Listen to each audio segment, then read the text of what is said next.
Alright, Earthlings, welcome back to the Thundering Dice channel with your boys, the Thundering Dice Brothers. And today we are back. We have already reviewed the worst of Babylon 5, so as promised, here we are with the best of Babylon 5. And as anybody with any sense and any knowledge of the show knows, it's going to be Severed Dreams, Season 3, Episode 10, because of course, how could it not be? What is it going to be? What else would it be? Now, my biggest question, is it the best episode because it's the best episode? Because it has the most merit as a piece of storytelling and a piece of art and a piece of fiction? Or does it get rated the best episode simply because it's sort of everyone's favorite? It's such an important, impactful show moment where everything is coming to a head. It's a climax in the middle of the entire story. So is it the best because it's everyone's favorite? Or is it the best because it's simply the best piece of television out of all 5 seasons? Ooh, difficult to say. Obviously, favorite is completely subjective, and we'll leave that one up into your own interpretation. I will say that one of the reasons why it's the best in my mind is because it isn't a single episode. I mean, it is a single episode when we're talking about Season 3, Episode 10, Severed Dreams. But that episode is the end of an unofficial trilogy, let's call it that way. So it's episodes 8, 9, and 10. So Messages from Earth, Point of No Return, Severed Dreams. These 3 episodes all bleed into each other. Messages from Earth is when Sheridan has to go back to Earth space, to the space station on Ganymede, to stop Clark from fusing a scientist, or whoever, we actually don't know, with the Shadow Vessel. They pursued the vessel to Jupiter or Saturn, one of the two. I don't actually quite remember, but it's one of the gas giants, lose it in the atmosphere, it crushes. That goes then to Point of No Return, where the Night Watch, because of this specific incident, throws everything into flux. Night Watch is then suddenly ordered to take security control of all Earth outposts. Sheridan finds a loop around saying that this is an illegal order because it came through the political office and not the hierarchy in the military chain. So then they are able to arrest all of Night Watch, and then that then leads into Severed Dreams, where everything comes into a head. So I think it's the combination of, like, A, just being a really, really, really good episode, but B, being the combination of these 3 episodes finally coming to the head and being like, it's now everything has changed. Because, like, before Severed Dreams, you have more or less status quo with, like, political strife, internally speaking. After Severed Dreams, you have rebellion in its truest form, multiple outposts declaring independence, and an actual fight for Babylon 5. So everything before is status quo, everything after is then suddenly the nexus point is flashed and you don't know what is going to happen afterwards. Yeah, a big part of why this episode is so important is because it's bigger than Babylon 5. Babylon 5 is the nexus point, it's the center of everything. But this involves old races, new races, the Earth Civil War, new alliances being formed, the old Grey Council, the old guard breaking down and forming anew, the union of 2 halves of souls of ancient races coming together again to work together to defeat an ancient enemy, the Shadows again. The Shadows are on the move again, and they're starting to actually influence the younger races and giving them military support so that they can fight amongst each other. This suddenly explodes from an internal struggle between Earth and the consciousness of the people who run Earth and the soldiers who are running the station to this is now galactic in scale. It becomes so big, so fast, and that kind of leads me into one of the reasons that the episode is so good is because the pacing and the editing is so great that so much seems to happen so quickly without it feeling rushed. Like, it almost feels like the episode is longer than it is in, like, scope, even though it's still only packed into a really, really tight, no wasted time, 45 minutes. Yeah, you could easily stretch this episode into like an hour and a half. Yeah. And still quasi feel like you're missing out on something. And if Amazon had their teeth in this today, they would make the entire season about this one episode, and all of it would still happen in the second to last episode, somehow. Yep. Yeah, it definitely would. Another lesson that Amazon could absolutely take from J. Michael Straczynski in his writing is his ability to create scene-stealing dialogue for his leading actors and actresses in ways that don't seem soundbitey, hokey, or cheesy. Now, part of that is just because Bruce Boxleitner, Mira Furlan. These guys are freaking pros. They know how to steal a scene. They know how to orate in non-hammed up, non-cheesy ways, and they can really make you feel it and feel proud to listen to them. And you are moved by these words, and you are brought to emotion, and you might even feel the hair on your arms rise up a little bit. That's what they can do here that Amazon really, really can't. I mean, Bruce Boxleitner, he has how many monologue moments? As much as our humanity got us into this situation, it'll be our humanity that gets us out of it. You know, like, come on. Yeah, multiple times. He does it to the bridge crew or the CNC crew. He does it to the whole station when he's using Drawl's holographic projection system. He has a great way of rallying everyone to a just cause with just words. Yeah, you know what I really wish was in this episode too is one of that Garibaldi moment later in the season when there is a Narn cruiser that has bailed on fighting with the fleet because there's not enough of them left, and Garibaldi goes, and because your commanding officer is the cause is just, he is the moral authority to send you to your death because the cause is just and good. And so much of what happens in this episode is all about what is just and good. The entire battle, sending your fleet out to fight the Earth Force that are coming to capture the station. They've all got to buy in. How do they buy in just a minute? That takes the combined effort of the leadership over a long period of time, a connection that these guys have with Sheridan and the rest of the crew, that they trust that he is right, that he has the moral authority to send them against the fellow Earth Force ships, their friends and their families. You know, they allude to this a lot, and it's the morality of the conundrum that they find themselves in this episode that makes it so important and so impactful to the series, and why it becomes such an obvious choice for best episode. Yeah, absolutely. And then also, like another exemplar of that is after his speech when they find out that all the Earth people are coming, when it's just the four of them, when it's just, you know, Captain Ivanova, Franklin, and Garibaldi, he's just like, you know, like, we don't really have another option. So the choice is yours. He doesn't say, like, to flash this back in Star Trek in the TOS when you have the aliens that want to inhabit Kirk, Spock, and Dr.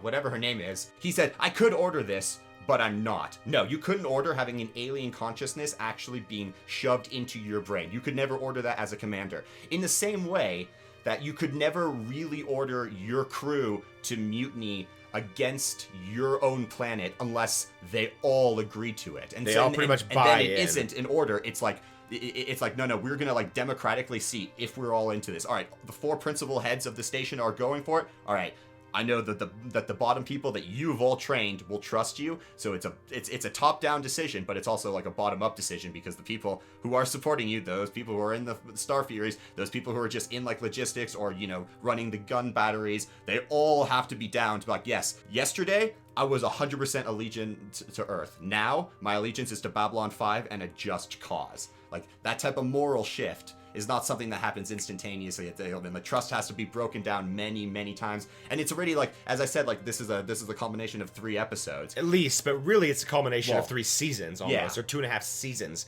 of build-up. Because we have to sort of see the trust in EarthGov erode. You have to kind of get all of the examples of them sending up, like, the Psi Corps and other investigators to come up and screw with them and mess with them. And, you know, you've got the slow building conspiracy behind trying to expose President Santiago's assassination. All this stuff is culminating into this great, like, moment of tension and final, like, the first victory, I think, for the good guys. The first real big, like, in scope and feeling victory. Yeah, because before this, it's all basically, like, the victories that they do have, like the attack on Ganymede and destroying the Shadow Vessel, it's either cloaked in secrecy or the bad guys spin it to their own advantage. So this, yeah, as you said, this is the first time, like the victory is open for everyone to see. No one is not going to know what just happened. I mean, like, even with a communication blackout, you can't keep that quiet that Babylon 5 successfully repelled your invasion force. So that there. And then B,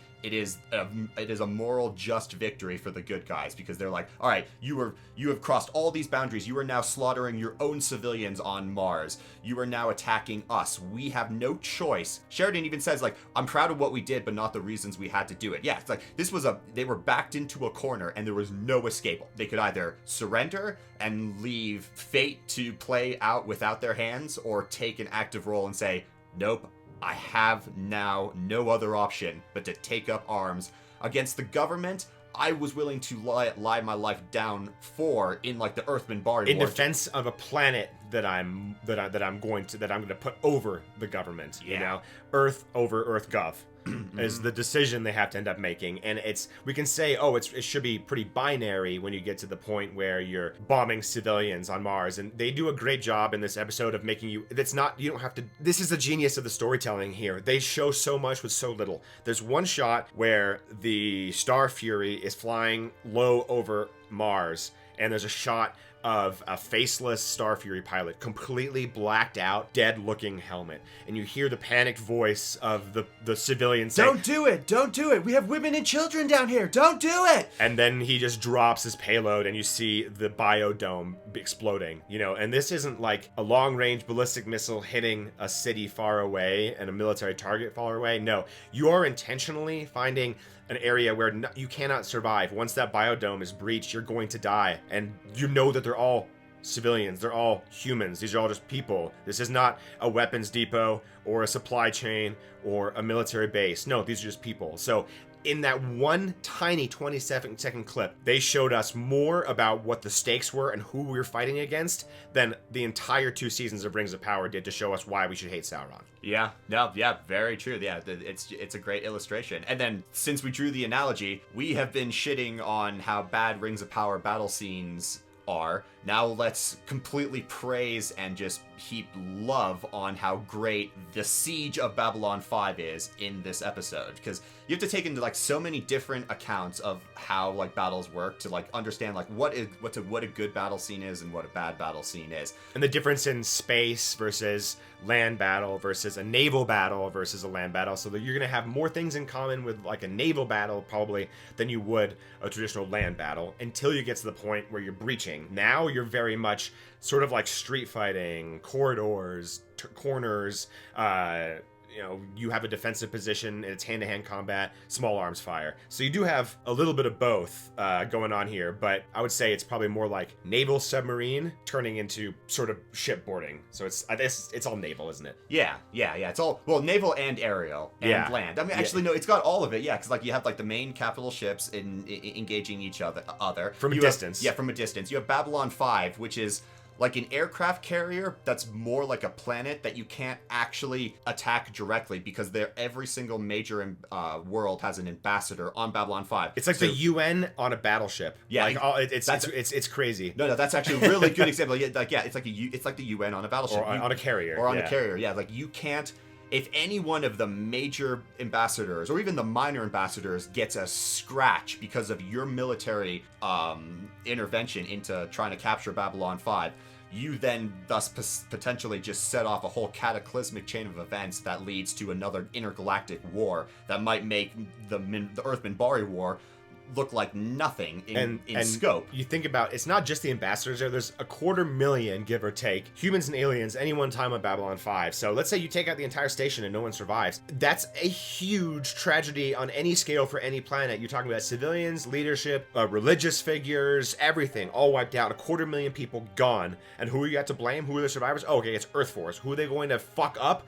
Earth Force. You know, if there's any way to galvanize the League of Non-Aligned Worlds to fuck something up, it might be just taking out a bunch of their unarmed civilians who are peacefully traders and diplomats. Yeah, because the only reason Babylon 5 works is because it's neutral territory and it's a safe haven. Every race has the ability to conduct free commerce on Babylon 5, independent of Earth Force's like jurisdiction, because it is absolutely neutral territory. So like they've already just by even showing up there with warships, they've already violated whatever amount of treaties they needed to get signed to start. So that starts out with a really interesting wrinkle on the entire battle plan for both sides. The Babylon 5 leadership will have trained for this. They know that they are in a great defensive position. They have essentially an entire planet to their back, which Yep. means that it's really hard to sort of come around that. Unless the ships have independent jump gate technology, they know that most of the ships are going to be coming through one specific point. So it's easy to account for a lot of the traffic that's going to be coming towards them. They can orient their defenses in that way. And then on the other side, you've got the strategy of the opposition, the enemies. How do you attack Babylon 5 without blowing it up? How do you attack it and preserve it? You want to capture it, you want to take it over, and you want to, keep it under your control. So what is the strategy that you would employ, and what did they employ in the show, and why is it like a good battle compared to some of the other stuff that we've seen on TV that is just laughably bad? What makes it better? Well, beyond the situation about like the precarious nature of attacking Babylon 5 itself, you only have a few access points into Babylon 5 and a few vectors of attack. One of them, and they do attempt this, is to attack CNC directly. So basically attacking, like the conning tower of a submarine, or attacking the tower of a aircraft carrier. You get rid of the command structure instantaneously, making it a lot more difficult for a defense to be coordinated. Yeah, to be coordinated. So they try that and they fail. The other avenue that is most likely to succeed, or has the potential most likely to be succeeding, is the physical breach of Babylon 5. You send breaching pods onto the hull in strategic areas, but they have to be close enough to the areas that you need to have captured that they can run and get there quick enough before the defenders of Babylon 5 can get there. But you also need to make sure that you're avoiding all the civilian areas of Babylon 5, because the last thing all armies know that fighting in a city is absolutely awful, and that's kind of basically what Babylon 5 is. Even more cramped, though. It's one long corridor, essentially. Yeah, it's there's no sprawling nature. Yeah, and you can't necessarily attack like the fusion reactor of Babylon 5, because if you knock out all power in Babylon 5, you also then completely screw yourself as the attacker trying to get in, because you need artificial gravity to be going on. You need the doors to be able to be open. So you have to make sure that the power line is staying and then, on.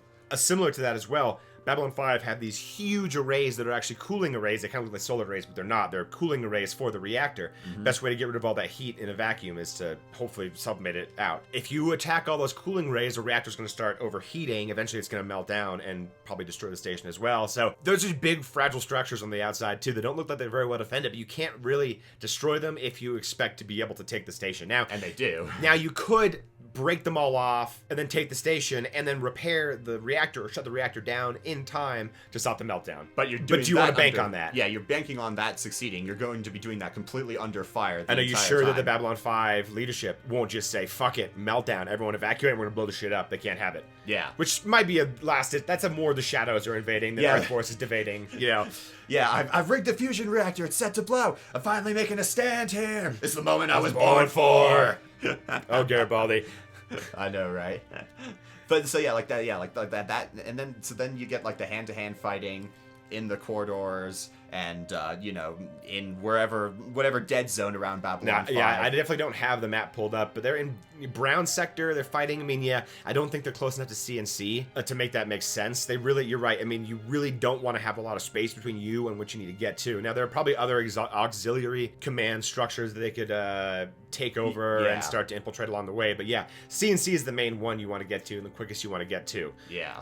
So, but let's not the hand-to-hand thing. Okay, they got that right in the respect that it's a key part of the battle strategy. You can't just destroy Babylon 5 because then you've pretty much task failed successfully sort of thing. Yeah. So you've got to get your guys on there and they've got to take over the command structure and then they take over the station that way. Yeah. So they got that right. Now, how they show that in the show isn't the greatest. I mean, you got the Narns versus the humans. It's already well established Narns are way, way stronger. Even in this episode, actually, speaking of great one-liners, when the Minbari Ranger is coming to warn them of the dangers of the shadows and how they're manipulating the League of the Non-Aligned World, and Jakar just picks him up and says, I can carry him as far as you'd like. Even in this episode, we know they're way, way stronger. And then when we see the Marines, the Space Marines, wherever the hell they are, invading, breaching the hull and fighting hand-to-hand with Garibaldi's security forces and the Narn security forces, it's like an evenly matched 1-to-1 kind of thing. I think it'd be a walkover. We've got them defending a secured position that they're familiar with, and there's only one place that they're coming from. How do we know there's only one place? Because they literally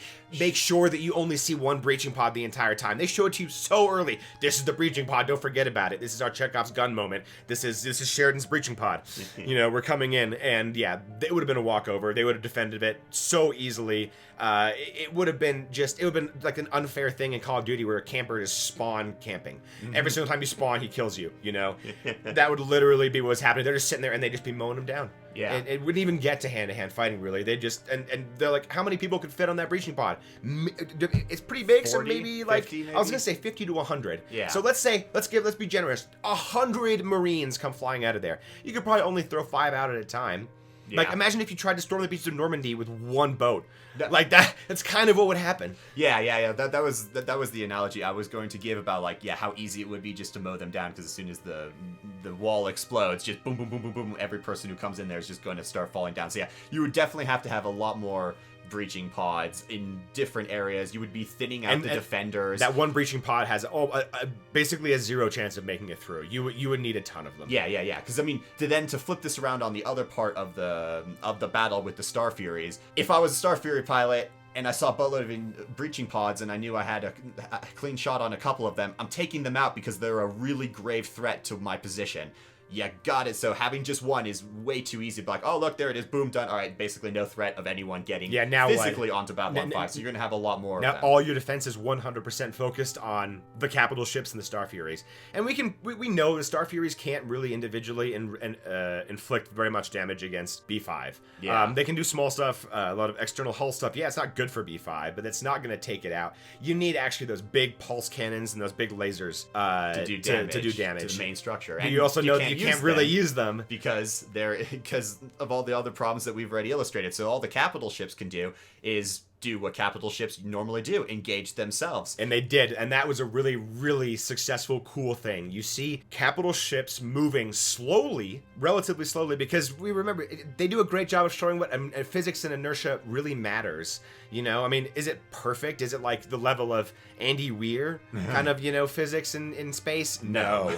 But for 1990s sci-fi, this is as good as it gets for reality and for a CGI budget. I mean, I swear, this individual battle here beats anything that they show in the Dominion War in Star Trek Deep Space Nine. Oh yeah, because you see the Defiant flipping around and twirling like it is a Star Fury instead of the massive ship that it is. It's cumbersome and everything. No, basically it's like a pancake with a ladle. Yeah. It can just flop around as much as it wants and have no problem. If it could do that, I mean, I know there's like structural integrity fields and stuff like that, so fine. You're using force fields to make your ship stronger, but even then, the sheer forces of flipping a pancake like at a bazillion miles an hour through space is going to fuck some shit up. But we're not here to poo-poo this DS9. We're here to give apropos to Babylon 5. Yeah. And so we're with the capital ships, and we see some really kind of cool maneuvering there. So we see some flanking. So we know that a main goal of the enemy is to outflank B5. Their forward interceptors are a thing. B5 cannot maneuver itself well. At all, actually. Yeah. It's stuck in geosynchronous orbit. Exactly. It's probably almost impossible to get between it and the planet because now you got weird gravity shear forces. There's not much space there's not as much space to maneuver. Your Star Furies won't be able to operate the closer to the planet because you might get into the atmosphere. They can't handle that. They can't skip off the atmosphere. There's a lot more maneuverability constraints. If you're on the other side of the station, there's just space. There's nothing to stop you. You can go as far back as you want and take shots. So fine. You want to flank on the outside of the planet. So we hear them say they're trying to flank us. We have to reset our forward interceptors, fire, blah, blah, blah. That's kind of hokey, but we know that that's generally what's happening. They're flanking around. Now, what you see later on as well is you see an actual flanking maneuver. You see the Churchill flank the Agrippa, excuse me, and burn it because that's Major Ryan's ship. Flanks Dexter Smith's ship and burns it with the laser. Gets close when he's like, get close. How close? Right down their throats. And you see the fire up and it starts to move, and it's so lumbering, it's so slow, and all that, and it's moving the entire time just to get around the Agrippa so it can actually use its laser, because I guess if you try to hit with a laser straight on, it's a small target, it's harder to hit. They are moving. There's interceptors, they have some kind of shielding protection. I'm sure it's like a tank, right? Because like at the very opening thing, like they like let me take off the gloves off the firing team because the forward interceptors on the Clarkstown are down, so that would have stopped the punch to get into the hull. So they obviously can deflect that. Yeah. So that's the side swipe is so much more powerful and potent. And as you said, like you have a lot more of a target, so you're not going to miss. And since you have so much more of a target to hit, the damage is going to be that much more critical. It's their version of like the broadside attack, only it's a lot more deadly because it's just this laser just cuts straight through, and we know it's pretty damaging because it takes out the Roanoke. Yeah. And then we've got there's a continuity error in this battle that's kind of annoying. The Roanoke gets destroyed twice. They forget to mention that the Agrippa gets destroyed. Yeah. They get the names confused, so if you're actually paying too close of attention, it'll actually be confusing. But the basic gist of it is Sandra Hiroshi's ship, which the Churchill. is the Churchill, it becomes so damaged. And in the last ditch effort, it's the whole ramming speed thing. You can almost imagine it on the bridge. Give me ramming speed. Yep. You know, and the last burn effort, everyone who can is out. And there's this beautiful moment where it runs straight into the Roanoke, and we know that it's right on the side of the ship, and it destroys the Roanoke. Then later on, the Clarkstown, which was General Haig's ship, now in command of Major Ryan. Let's not think about the chain of command, the hierarchy of all the different branches of service. It's really confusing. The Alexander, there we go. Gosh, yes, the Alexander, under command of Major Ryan, then destroys the Agrippa, which is the main attacking capital ship of Earth forces. Initial wave. Attack. Yeah. Yes. So it gets very confusing, but there's lots of cool maneuvering around each other, trying to gain position in space, in 3 dimensions, remembering the lesson that Star Trek always forgets, that space is in 3 directions and the enemy's ship is down. Yeah. Yeah, absolutely. Oh, in this case, actually, the gravity well literally is around B5, so yeah, the enemy is away from the gravity well. This is where you get into the minutia of, like, needing how much fuel you'll need to get away from the gravity and stuff like that. That's just ridiculous. Slightly too in-depth for what is supposed to be just a great episode and a great space battle. Yeah. With all the things that you want in it. You've got lasers firing. You've got the fire moment on the bridge. You have the hand-to-hand fighting combat, and then you've got the big ships going at each other. And then to wrap it all off, the unknown, the surprise, the thing that all battle commanders know, that no plan survives contact with the enemy, because you don't know what will happen. You don't know what you don't know, and what neither side knows is what Delenn is going to do. And she shows up at the right moment. I mean, like, when everything is about to get destroyed, you have 4 jump points open on top and on the opposite side of Babylon 5. Now Sheridan's like, all right, I'm dead. Like, not like physically dead, but this battle is dead. I have now enemies on both sides. There is no chance of defending. One of my main capital ships is completely destroyed. The other one is definitely going to be damaged. Our Star Furies are gone. 4 on top, 2 on the other side. It's staying. But then it's 3 Minbari capital ships and the White Star. Changes the equation instantly and leads to the best speech in the... I mean, like, there's so many great speeches, so many great one-liners. Just in this episode, there's a bunch of them. In this episode. But when Delenn says, why not? Only one human captain has ever survived battle with Minbari fleet. He is behind me. You are in front of me. If you value your life, be somewhere else. Chills. And then just... They're like, all right, fuck it. I don't feel like starting a galactic war with a superpower that kicked our ass 10 years ago, so much to the degree that it was almost a genocide, and B, we're gonna get fucked by them. So let's turn tail and say, Clark, sorry, we lost this one, and call it good. And now it's different. Yeah. This episode is such a big turning point. Yeah, nothing is the same after it. Yes. The war is now out in the open. The Civil War is now a galactic war. A hidden alliance is now unveiled and for everyone to see. Yeah, like there's no going back after the first shot. Yeah, this episode is the best, and it's everyone's favorite. And I think it can be both. I think it's totally fine to be both. And we can say it needs so much lead up to be the best episode, but yeah, it's not a sitcom. No episode in Babylon 5 exists in a vacuum. They're all tied in some way. Even the worst episode of all of them, Grey 17 is missing. Yeah.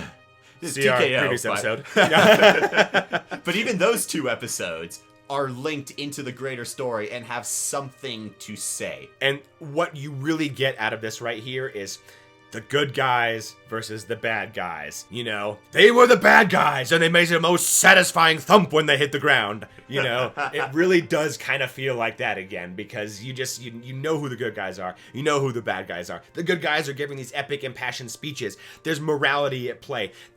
We know the enemy this time. You see the internal conflict going on the part of those who are going to break away from Earth. You see the evil, faceless nature of the bad guys, of the shadows, of their cabal, who are just going to mercilessly kill without hesitation and without remorse. Yeah, and it even has like kind of a quasi-funny, cruel joke if you think about it, because the episode starts out with Malari bitching about custom problems, trying to get back into Babylon 5. So the writers are just like, all right, here's the opening. Psych, actually, no, that's the soft opening. Here's the hard opening. I mean, the Alexander destroying the Clarkstown, and then it ends with, you know, Delenn saving everyone's ass, and it all more or less works out relatively well for the end of the episode. So you get the, like, psych, this is going to be a lighthearted episode. No, it ain't. No, we're going to have it a isn't. hardcore train wreck that's just going to ski through everything here. All right, everyone, that concludes our review of the best episode of Babylon 5. We're obviously massive Babylon 5 fans. We hope you are too. If you're not and you've never watched the show and you just stumbled across this video,